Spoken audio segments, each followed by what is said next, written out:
Let's check out the music apps on Contour.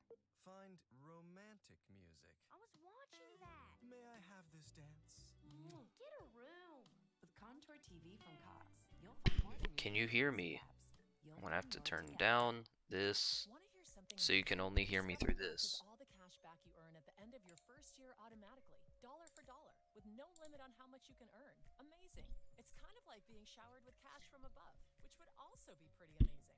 It's so amazing that millions of people a year are getting their cash back matched. They just can't get enough. So whether it's raining down on your Seafood from these coastal regions, maize and cotton from lower altitude valleys, potatoes, quinoa, and pasture lands for the llamas in the high plains, tropical fruits, and coca leaves from the moist eastern slopes of the Andes and the arid western slope as well. With Spotify Premium, you get all sorts of awesome features.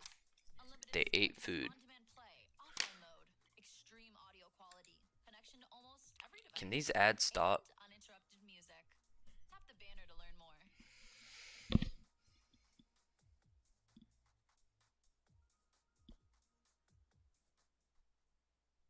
There we go. Let's see.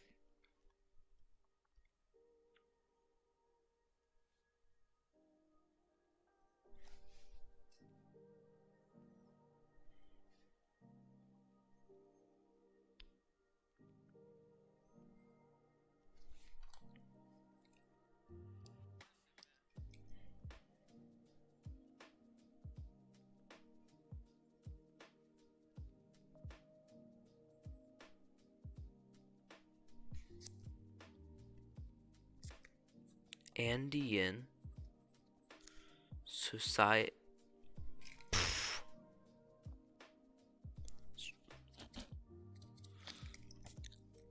Societies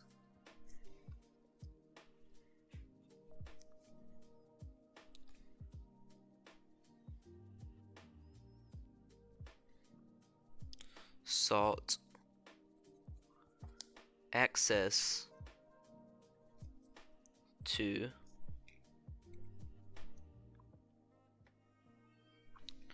seafood,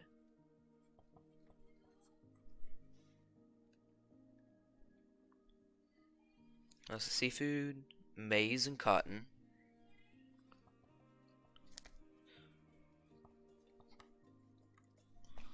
and then after cotton,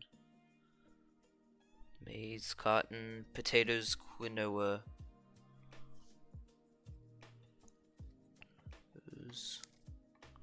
What is quinoa? Somebody in the comments try to tell me what quinoa is. Quinoa, pasture lands for the llamas.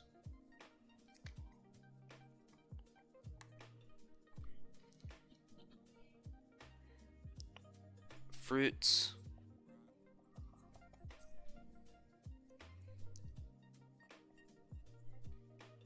Coca leaves.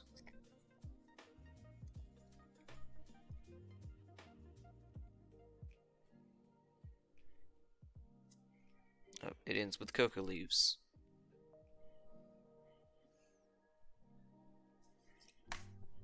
Alright, where was I? The most well-known of the civilizations to take shape in this environment was that of the Incas, which encompassed practically the entire region, some 2,500 miles in length, in the 15th century. Yet the Incas represented only the most recent and the largest in a long history of civilizations in the area.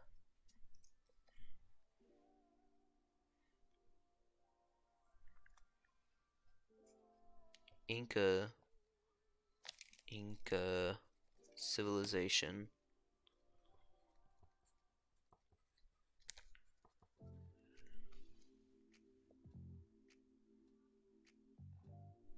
Reigned over about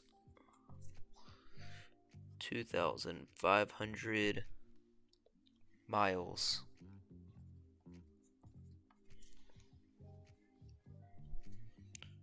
In length.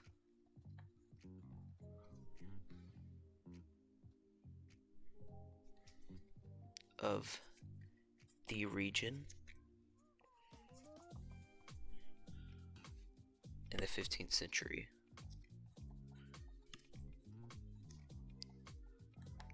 Century.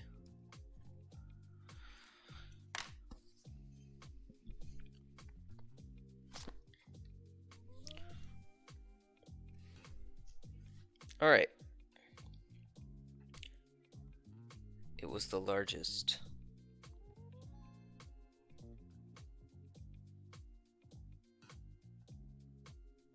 The coastal region of central Peru had in fact generated one of the world's first civilizations.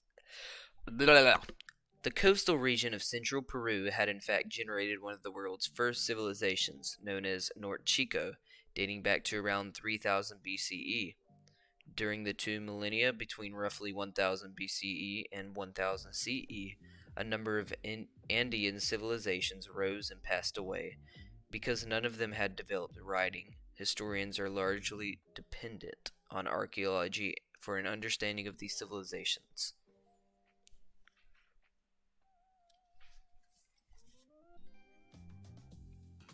Norte Chico, I think that's how you say it.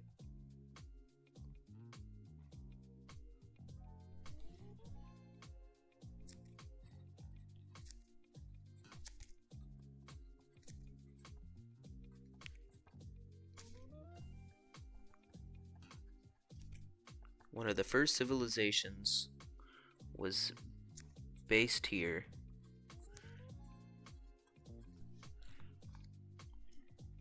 Named Norte Chico. Is that how you spell it? Norte Chico, yep. And dated back to around 3000 BCE.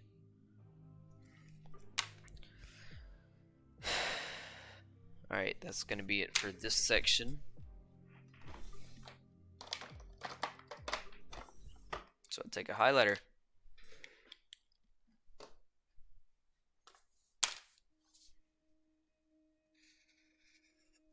I highlight the section that I did do. Or not highlight the whole thing, but outline it.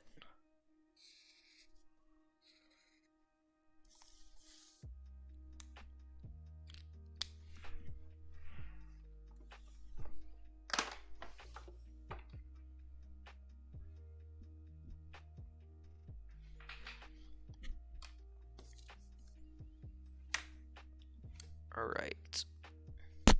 That was the first section. It took me only 15 minutes. That's a lot of time.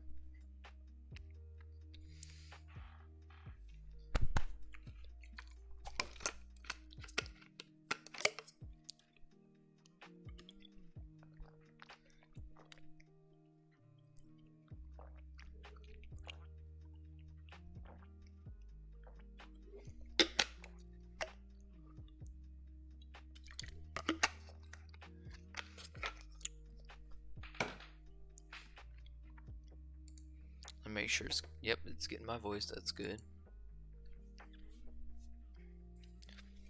Alright, time to start on the next section.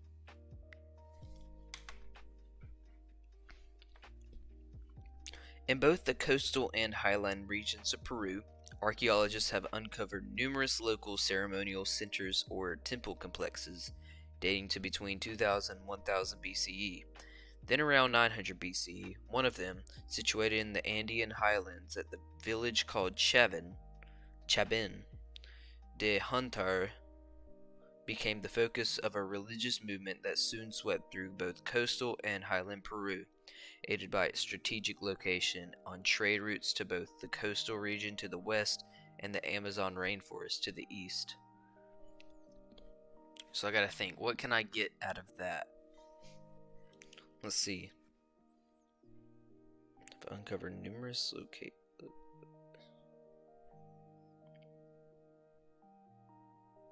focus of religious.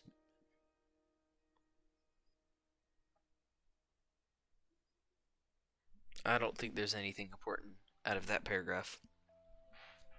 How long does this next one go to? Alright.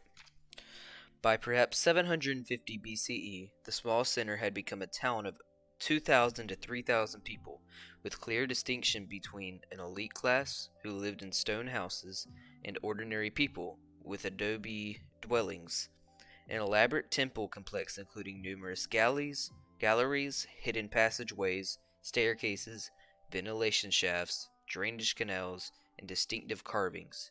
Chavin artists suggested influences from both the desert coastal region and the rainforest. Major deities were represented as jaguars, crocodiles, and snakes, all of them native to the Amazon basin. Shamans or priests likely made use of the San Pedro cactus, native to the Andes Mountains, employing its hallucinogenic properties to penetrate the supernatural world. Some of the fantastic artwork of this civilization, its jaguar human images, for example, may well reflect the visions of these religious leaders. What can I get out of this paragraph?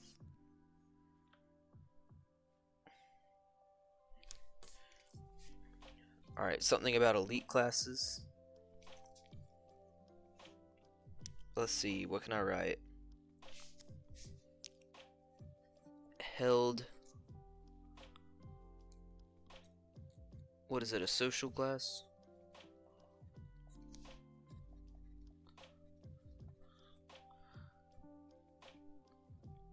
With. Let's see.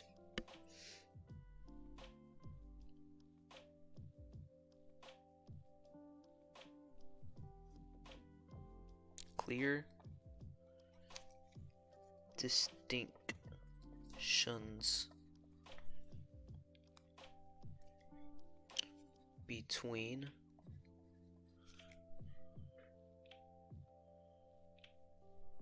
an elite class and ordinary people.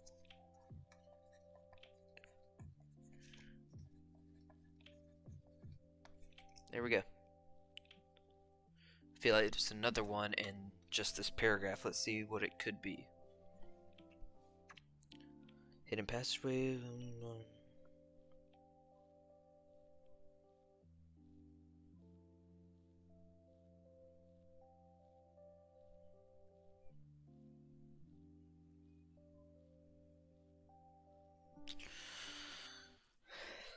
Gods here depicted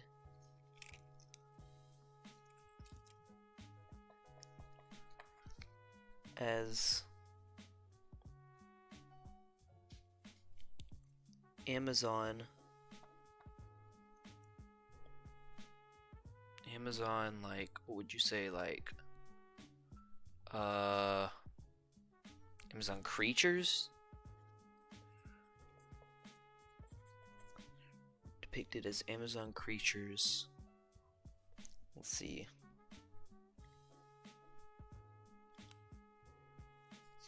Didn't they say something about like a half?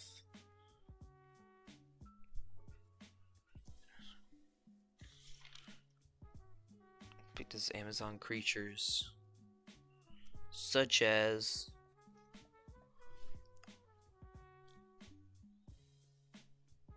jaguars,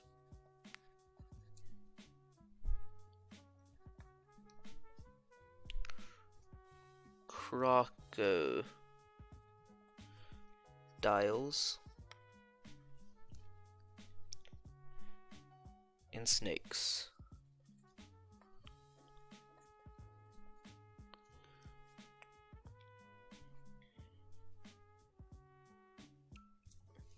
Alright, done with that paragraph. On to the next one. Ooh, crap, I accidentally ripped it. Oh, I don't even have that much.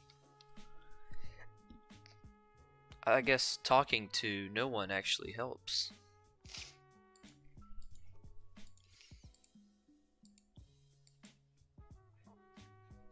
Alright.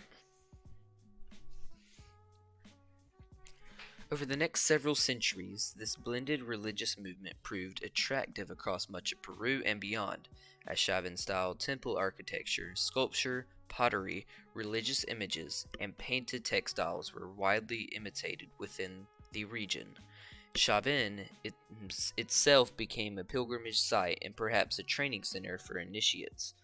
Although some evidence suggests violence and warfare, no Chavín empire emerged. Instead, a widespread religious cult erected on the back of a trading network provided for the first time and for several centuries a measure of economic and cultural integration to much of the Peruvian Andes. Let's see, what can we get out of this paragraph? Blended religion proved attractive.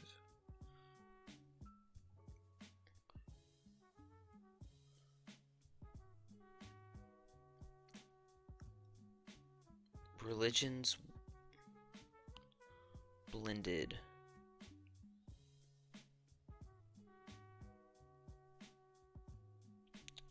Religious blending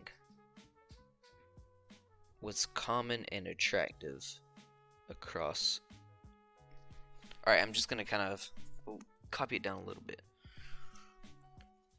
Religious. Make sure I'm spelling it right. IOUS. Religious blending was common and popular among Peru and beyond. What are you waiting for? Learn more at discover.com/match. And throughout the Andes. Throughout the Andes.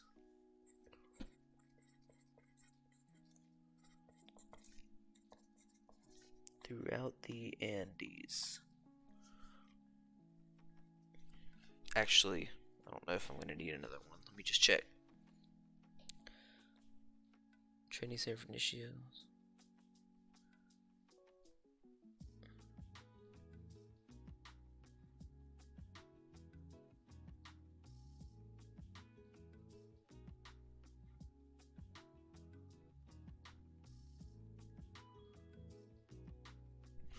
Okay, yeah.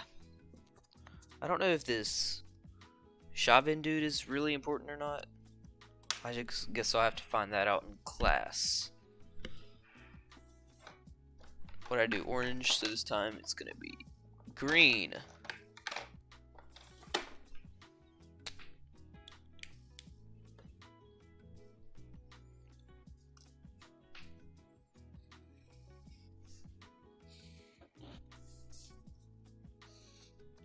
And the reason I highlight is to separate sections, so it's easier to pick out certain points.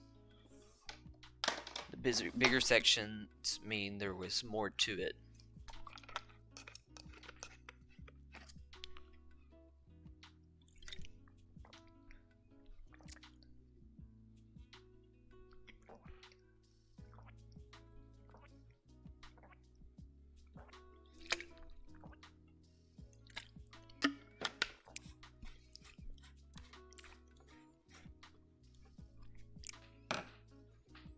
All right.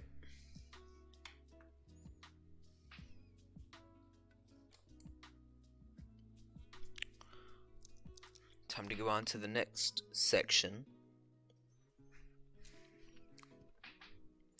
Mach, a civilization of the coast. You know, it would be smart for me to put section titles. I may do that for the next section that I do. I really like having someone to talk to, even though there's nobody here. Just having me being able to do this is a lot better. Alright. By 200 BCE, the Pan-Andes Chavín cult had faded. So maybe he's important? I still don't know. replaced by a number of regional civilizations. Among them, it's Machi. Among them, Machi civilization clearly stands out, dominating a 250-mile stretch of Peru's northern coast and incorporating 13 river valleys. The Mach people flourished between about 100 and 800 CE. That would be a piece of information that I need to write down. The Mach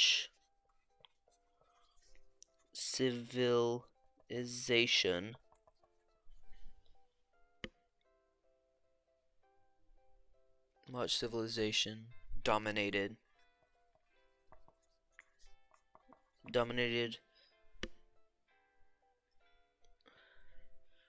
about a 250-mile stretch. Is that what they said? Stretch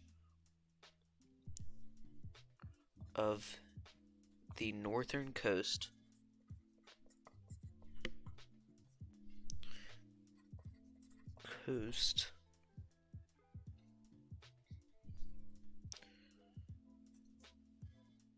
within 100 CE to 800 CE.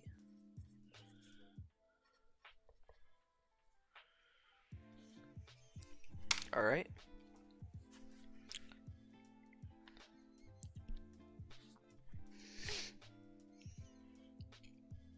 Their economy was rooted in a complex irrigation system, requiring constant maintenance, which funneled runoff from the Andes into fields of maize, beans, and squash and acres of cotton, all fertilized by rich bird droppings called guano. Machi fishermen also harvested millions of anchovies from the beautiful Pacific.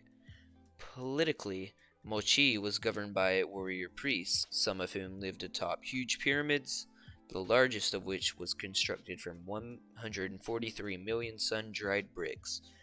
Their shaman rulers, often under the influence of hallucinogenic drugs, conducted ancient rituals that meditated between the world of humankind and that of the gods. They also presided over the ritual sacrifice of human victims drawn from their many prisoners of war, which became central to the politico-religious life of the Machi. Images on Machi pottery show a ruler attired in a magnificent feather headdress and seated on a pyramid, while a parade of naked prisoners marches past him. Another scenes of decapitation and dismemberment indicate the fate of awaited those destined for sacrifice. For these rulers, the Machi world was apparently one of war, ceremony, and diplomacy. Whew, that was a mouthful. Hey, look, it's Colton. If you want to know what class, put it in the description of this video. Let's see, where was I? Paliki, the Machi warrior priest, some of it lives on huge pyramids.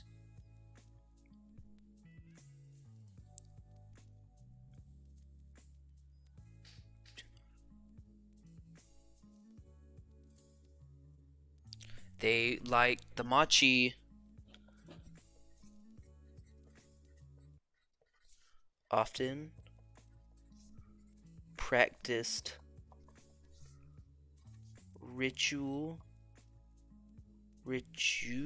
what? How do you spell that? Ritual. Sacrifice.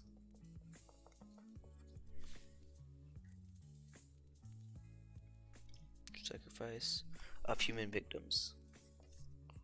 Human victims. Victims.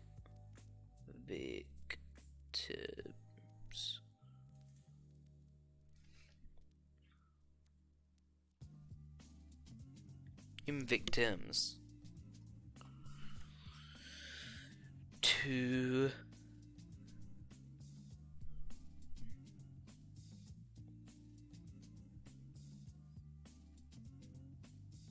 what would they?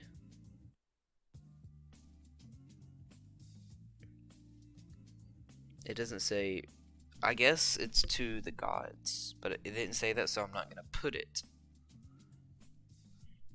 So, sacrifice of the victims.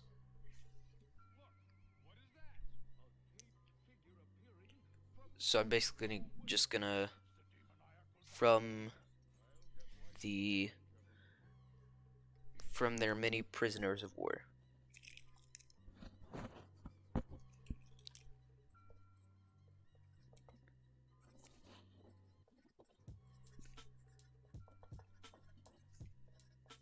From their many prisoners of war.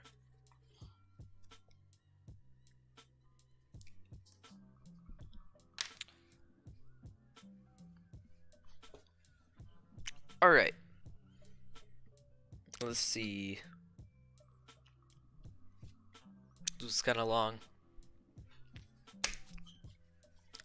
The immense wealth of this warrior priest elite and the exquisite artistry of the Machi craftsmen are reflected in the elaborate burials according to the rulers. In the absence of written text, these artistic products are the most accessible aspect of the Machi life. And much of what scholars know about the Machi world derives from the superb skill of its craftspeople, such as metalworkers, potters, weavers, and painters. Face masks, figures of animals, small earrings, and other jewelry items, many plated in gold, display amazing technical abilities and a striking artistic sensibility.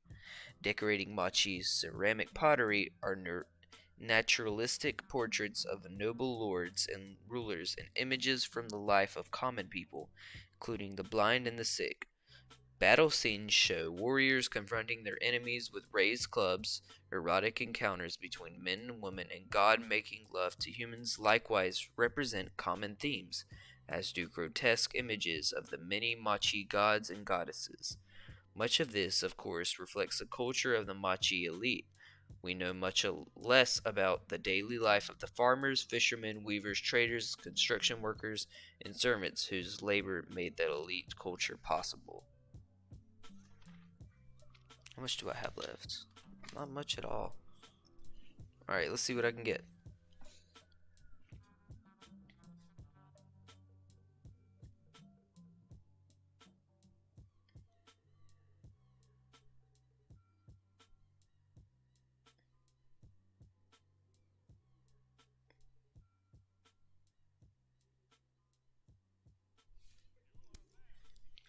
I'm just going to say most of what we know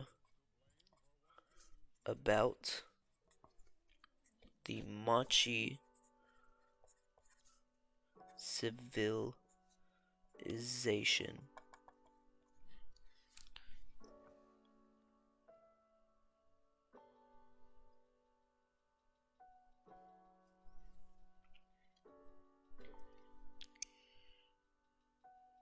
comes from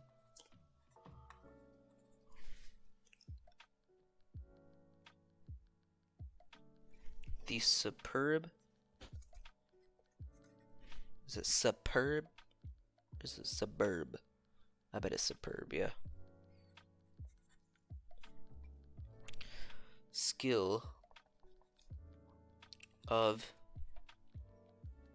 its craftspeople.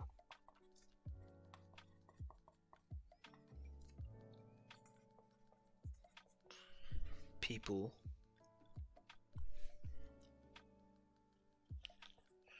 as metal workers, and that's all I'm gonna be able to fit on this one. So I'm gonna go to the top. All right.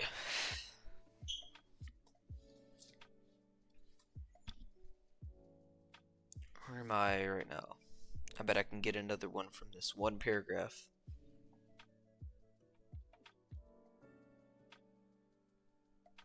Degrading much.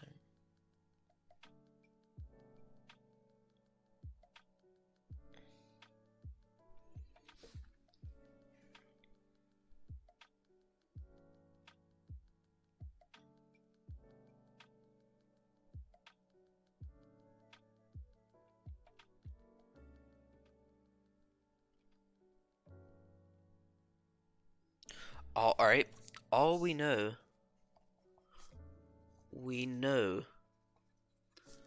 about the Machi people reflects the culture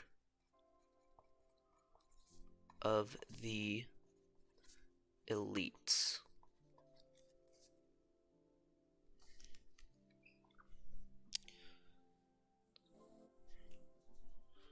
Where does it say? And not of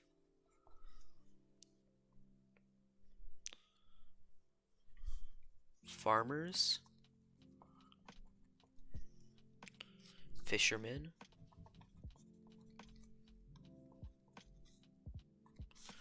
weavers,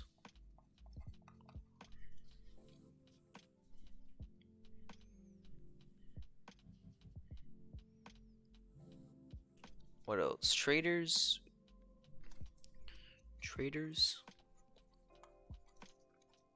construction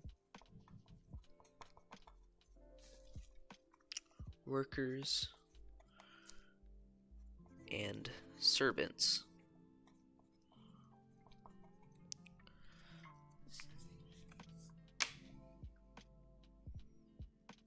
Alright, I think that's all we're going to get in this paragraph, so time to move on to the next paragraph.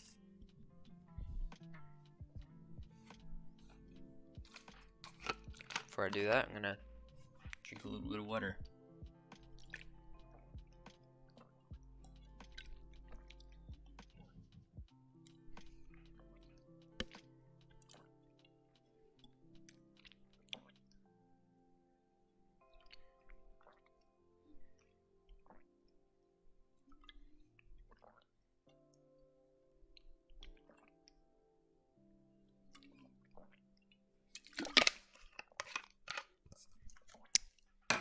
Alright, I'm done. These cultural achievements, however, rested on fragile environmental foundations, for the region was subject to drought, earthquakes, and occasional torrential rains associated with the El Niño episodes.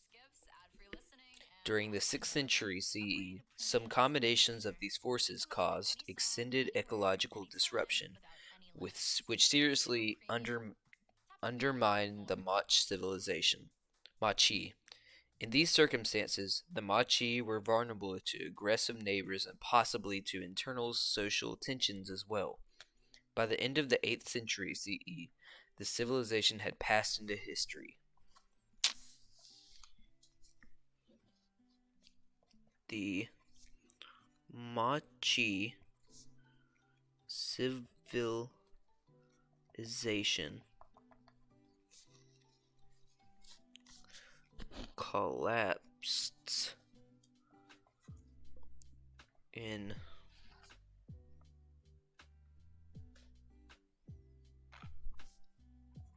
the 8th.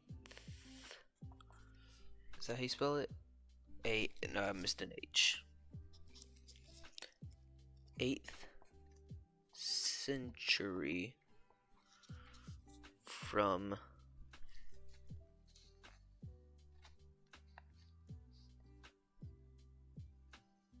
drought, from a combination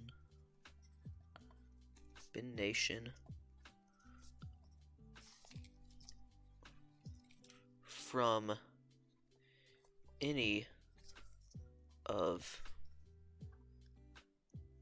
drought, earthquakes,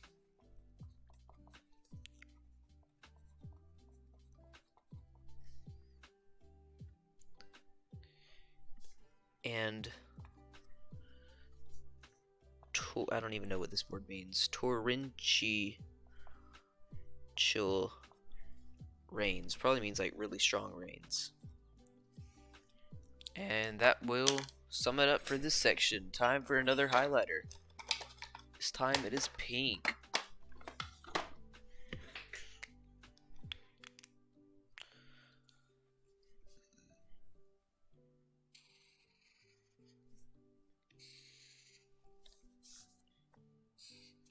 Later I am going to be streaming some Rainbow Six Siege after I get done with this.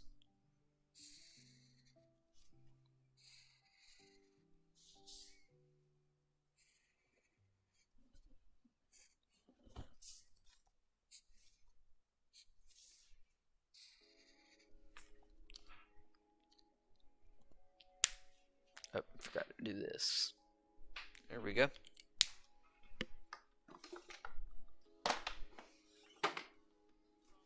How long we did? 42 minutes. Really doesn't feel like 42 minutes. I may have to start doing this. Just start streaming every time I have homework like this.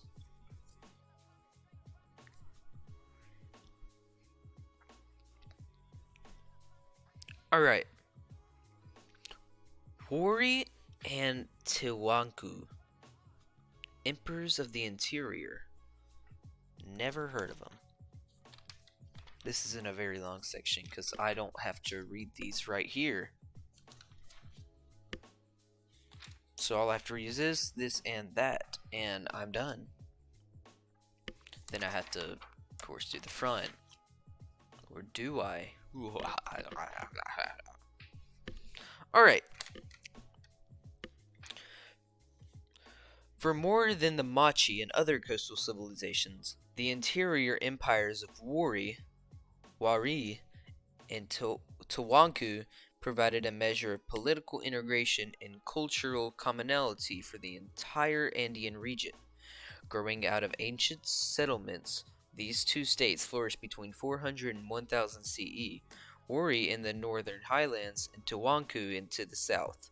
Both were centered in large urban capitals marked by monumental architecture and stratified populations numbering in the tens of thousands. Both governments collected surplus food in warehouses and an insurance against times of drought and famine.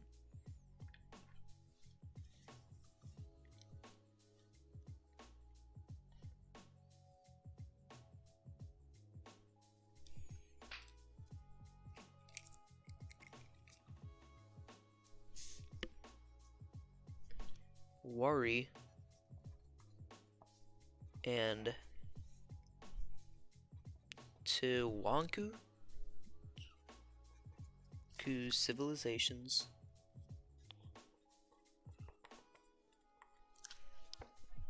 that looks like a really weird N. Sorry, I'm being picky. Wari and Tiwanku civilizations flourished from 400 to 1000 CE.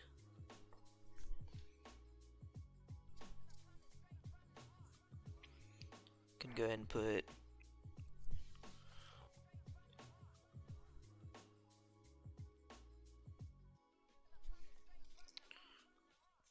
the two were similar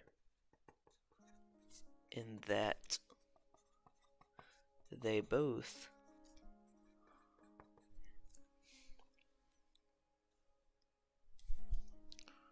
were centered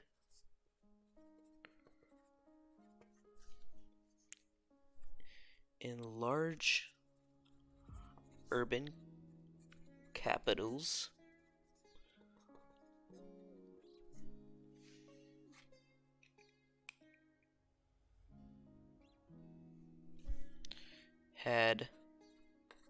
stratified. Is it stratified? Stratified populations.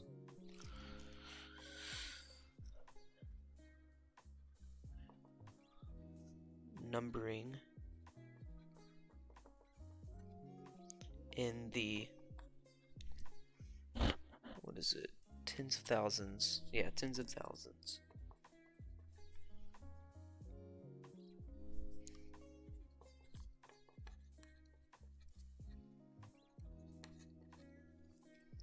And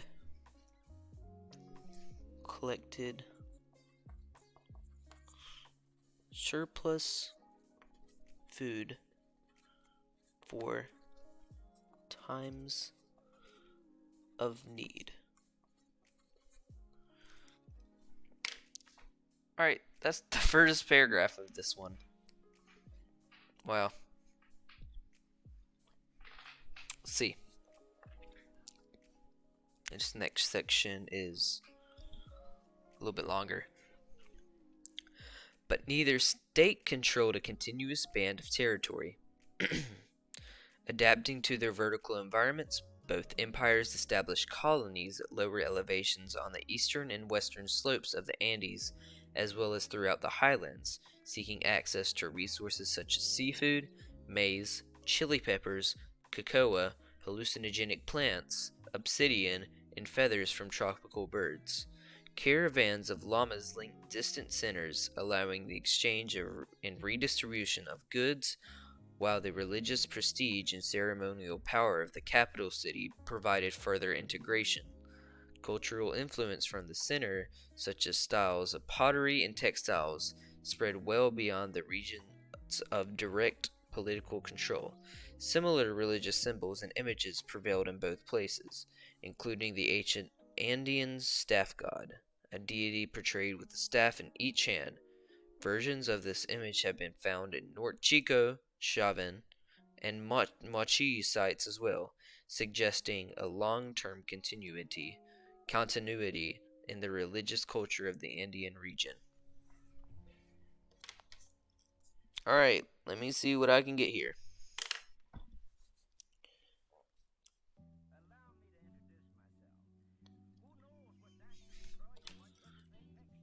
Both established. Oh, I need to see what I'm going to write. Both establish colonies at lower elevations.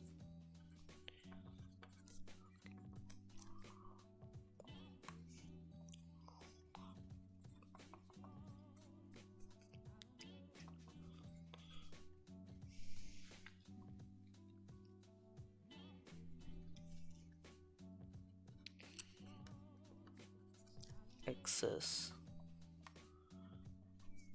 to food and water.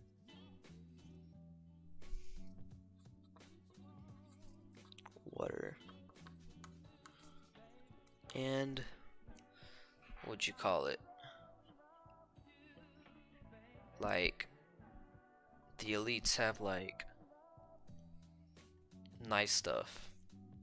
Nice stuff that you don't need. What is it called? Well, Google, it's your time.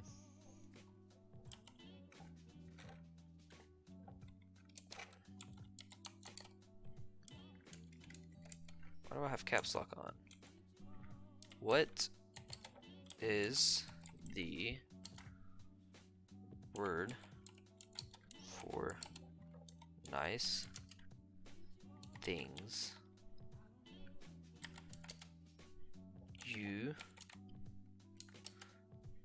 don't need?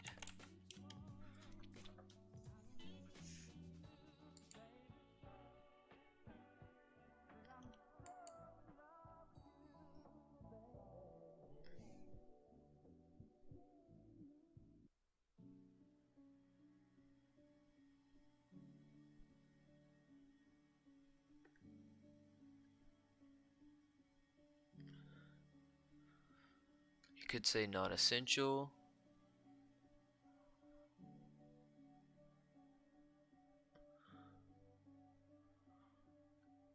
Luxury. Luxury, that's the word.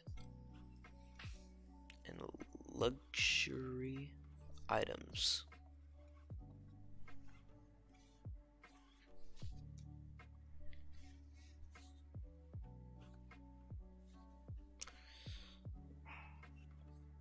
Symbols and including the ancients. I don't think anything else in this would be important. Or like as important as other things that I could put down. But Wari and Tawanku were hardly carbon copies of each other. Waru's agrarian agriculture employed an elaborate system of hillside terracing and irrigation. Using snowmelt from the Andes, a 17th century Jesuit missionary thought the hillsides of the Wari region were covered with flights of stairs. Tawanku's highly productive farming economy, by contrast, utilized a raised field system in which artificially elevated planting surfaces and swampy areas were separated by small irrigation canals. Tawanku, furthermore, had become famous for its elaborately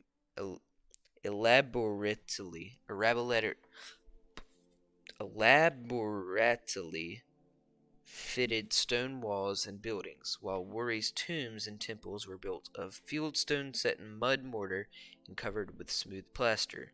Cities in the Wari region seemed built in a common plan and linked to the capital by a network of highways, which suggest a political system more tightly controlled from the center than in Tawanku.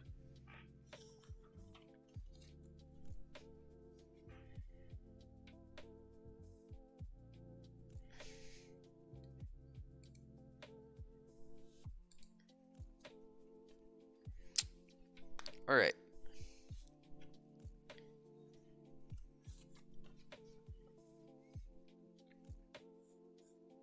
Alright. I'm just gonna say Wari used hillside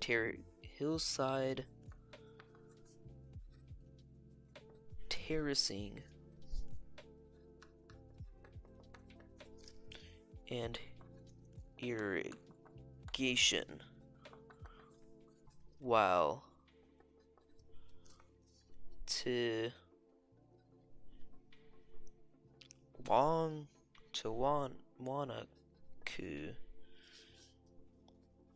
used raised fields.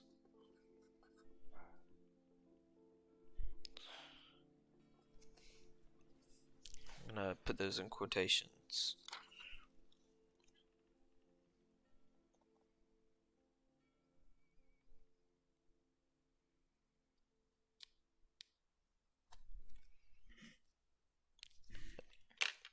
Alright, I'm going to read the rest of this and see if this part right here would be important for me to write down. And that'll be it. Despite these differences and a 300-mile common border, little overt conflict or warfare occurred between Wari and Tawanku. In areas where the two peoples lived near one another, they apparently did not mingle much.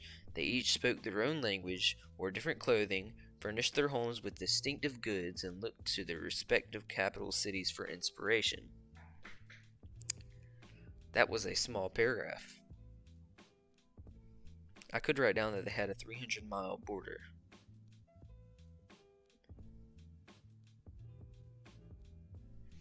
Did not communicate with each other. They did not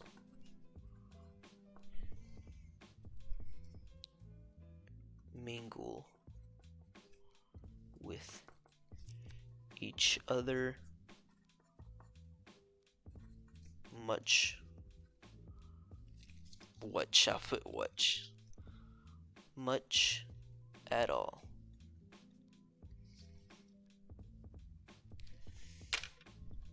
In the several centuries following 1000 CE, both civilizations collapsed, their impressive cities permanently abandoned. What follows was a series of smaller kingdoms, one of which involved the Inca Empire that gave the Andean civilization a final and spectacular expression before all of the Americas was swallowed up in European empires from across the sea.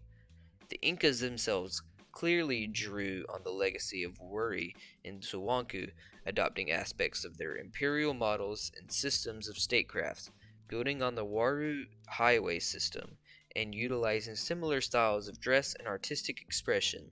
Such was the prestige of Tawanku's centuries after its collapse that the Incas claimed it as their place of origin.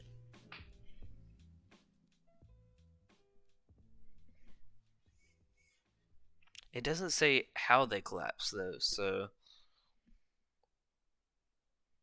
Hey, this is Jay Farner, CEO of they Clean just Loans. kind of We're collapsed. celebrating our best quarter ever, and now we're celebrating some of the lowest refinancing rates ever. Rates have dropped That's so much that many question Americans for can reduce discussion. their rate. You may be able to save money on your monthly How mortgage payment. did The rate today on our 30-year the fixed rate mortgage is 3.99%. APR 4.23%. Call us Wuri at 800 Quicken or go to rocketmortgage.com and to learn more. Rates subject to change. A 2% fee received is Tawanku?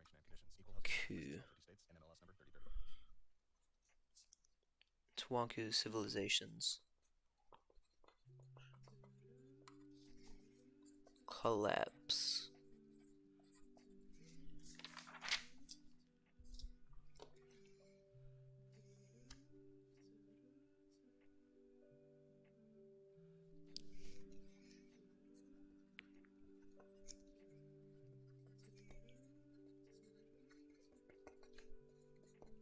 Incas use aspects of both civilizations after they both collapsed.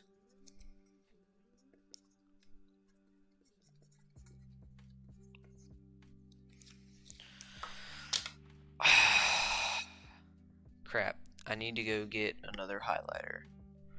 I will be right back.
Oh yeah, I gotta put it on this one.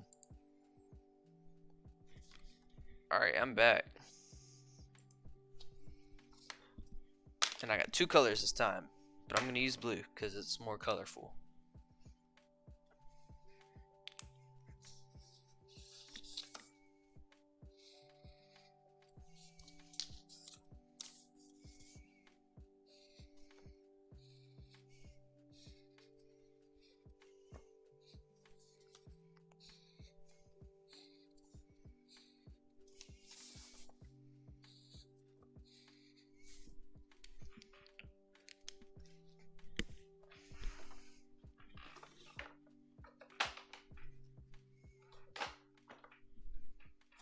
And, oh yeah, I gotta get all of them back out.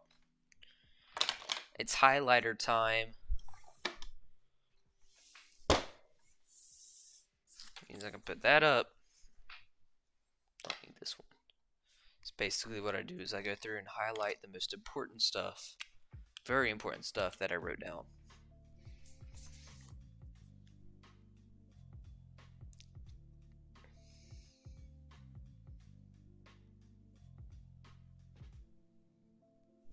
I think this is pretty dang important. So you highlight it.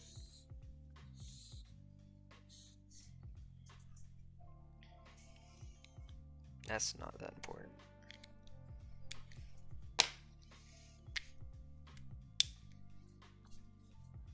Held social class.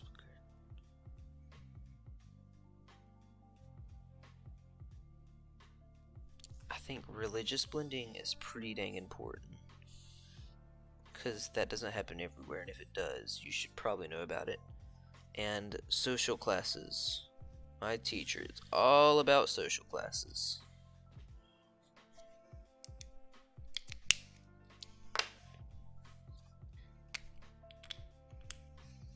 The Mach civilization.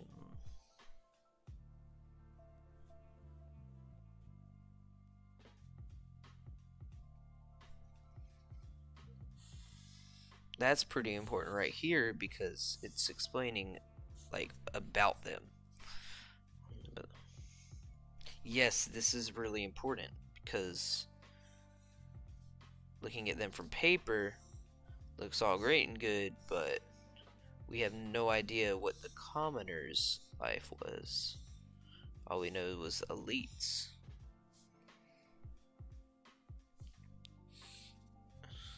Their collapse was pretty important too.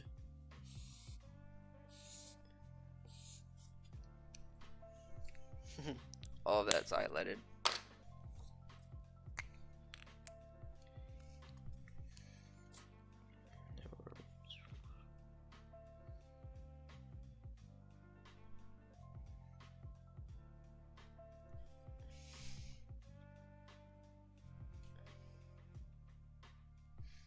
I think it's big that the Incas used aspects of both civilizations.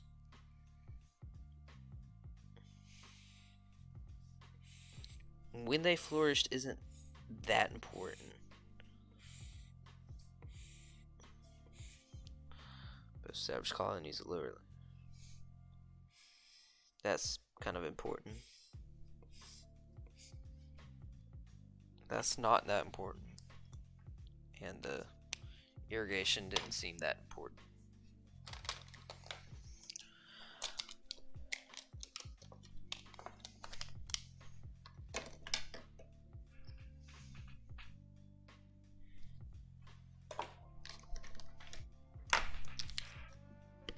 Put these back in my drawer. Time to go to the front.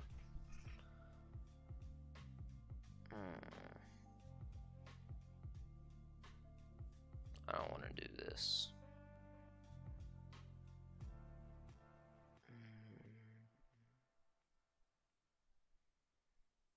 But I definitely should do it.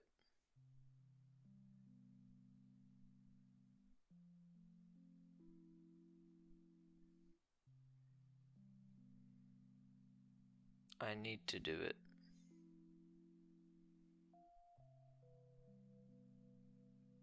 I'm gonna do it.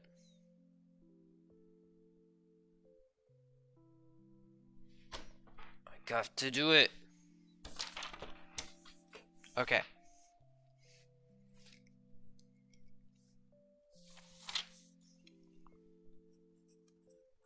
Norte Chico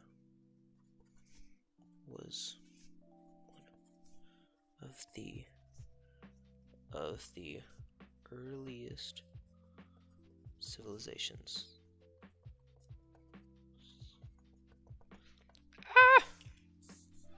Can't get it all. Civilizations. There we go. James Layfield said, "Wow, what an entertaining stream." I don't even know who this dude is. Alright. Alright. So I can check this one off. 1, 2, 3, 4, 5, 6, 7, 8, 9. One for each. What had distinct social classes?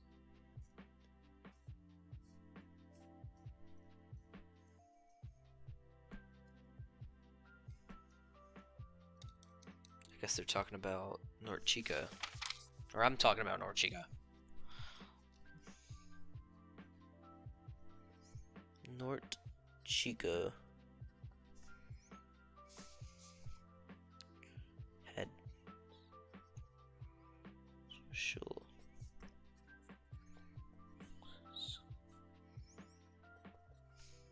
elites and common people. Sounds pretty good. Go ahead and check it off.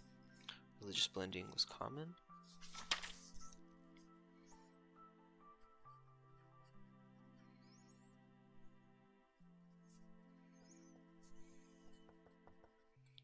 Religion was often blended with other civilization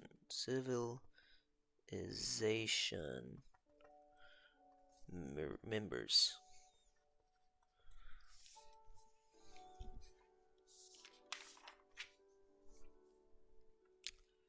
Alright, I can go ahead and mark that one up as I did it.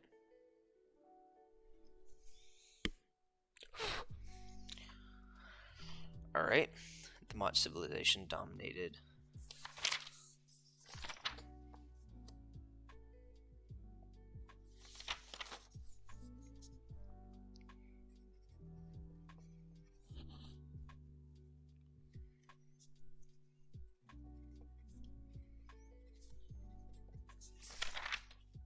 Wait, how many?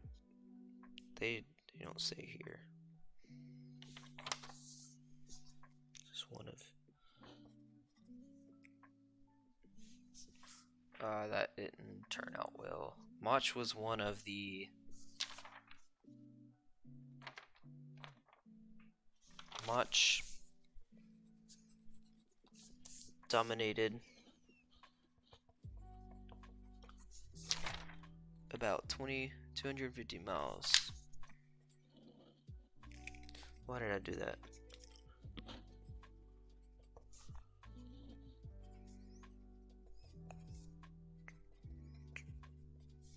Of the, what did it say? North Coast? North Coast.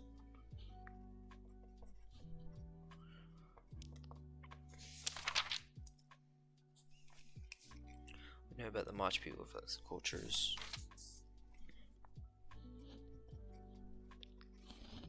Culture is all we know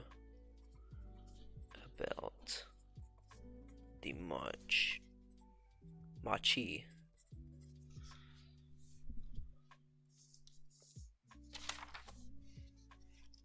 Go ahead and check that one off.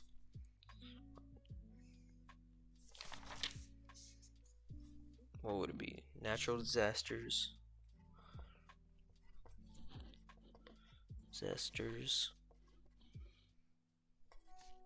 Caused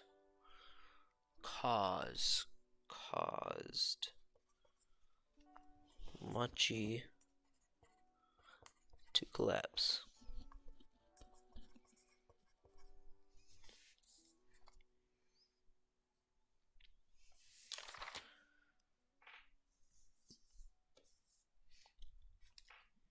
Go ahead and check that one off.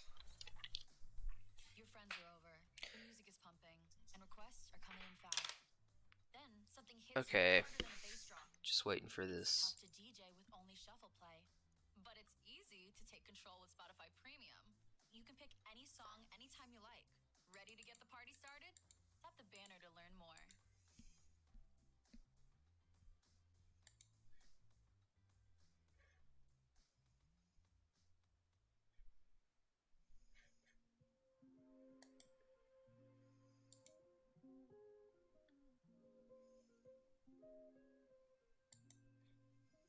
Great highlight of my own homework. That'd be pretty funny. Oh, experiencing a little bit of... Looks like we're good though. Alright.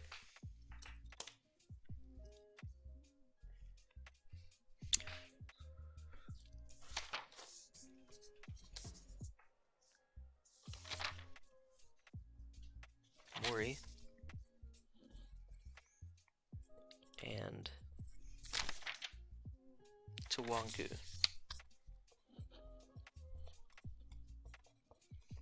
Civilizations. I just read it and it said important terms. That's an important term.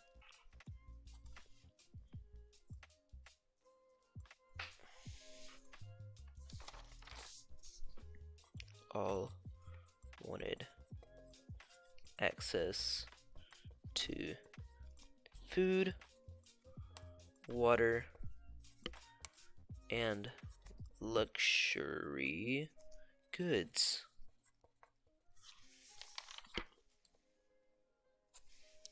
Then I have Incas. Incas used Mori and Tawanku Tawaknu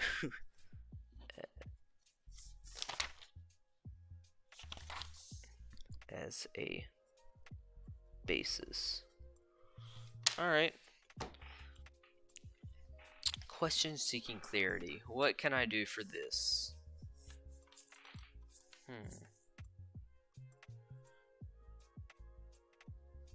Question seeking clarity.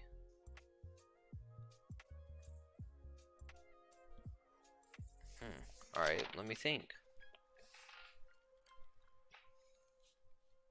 Or, yeah, I can do both.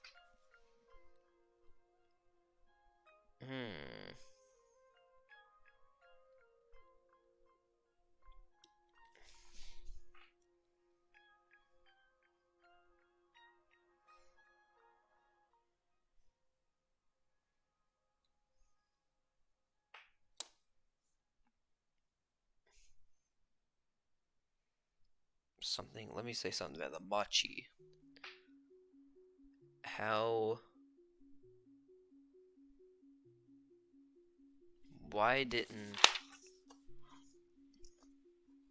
Why wasn't there, oh my gosh, I'm so bad at spelling and spacing things out. Wasn't there Machi peasant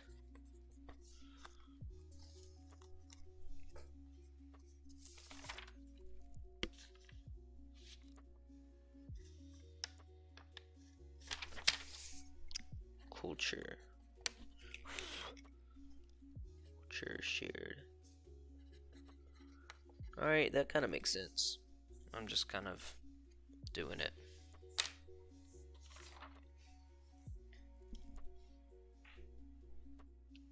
Alright. You gotta check that off.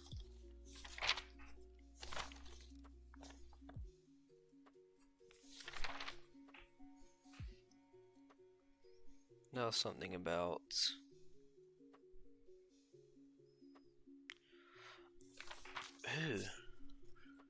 why do most civilizations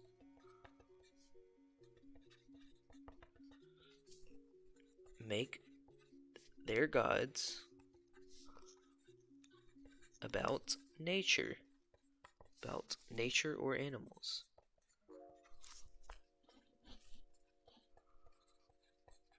That's a good question.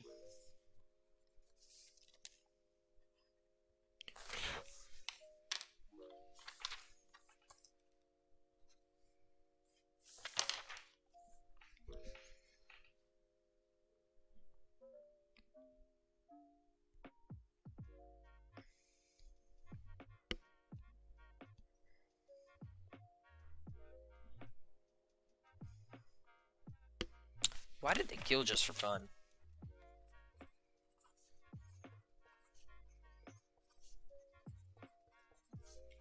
Mochi.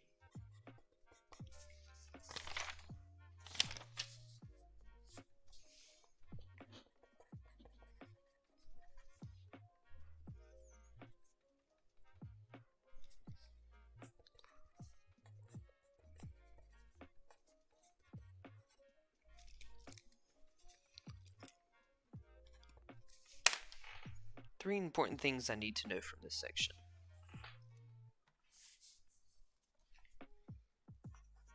Nort Chico.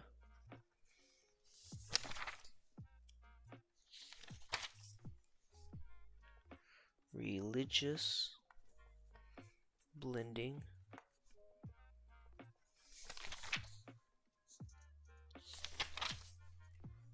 And social class. Social order.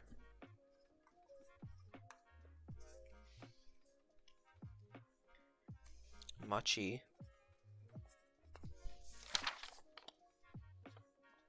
Machi human sacrifices.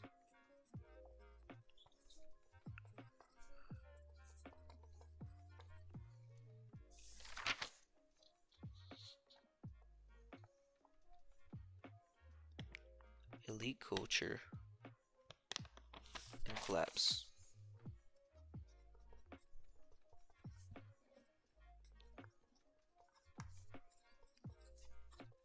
And collapse.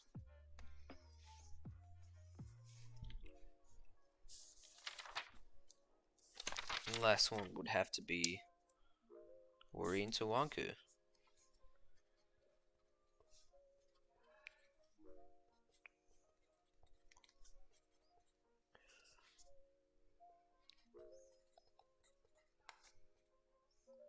Tease.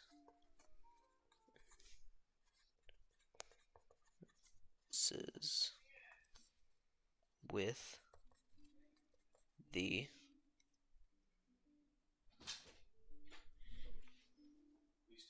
yes. Yes. Well, when you get done, can you people can copy your answers, right? What? Can't they see your answers? What? Can they see your answers? Yes. So? Can you What?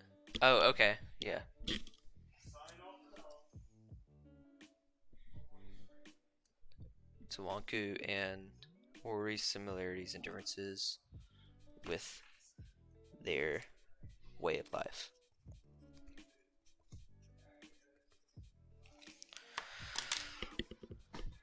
I am done. 1 hour and 20 minutes long. Alright.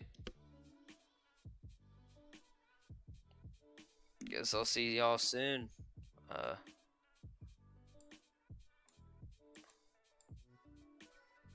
gonna be doing an R6 stream later tonight, just to let y'all know.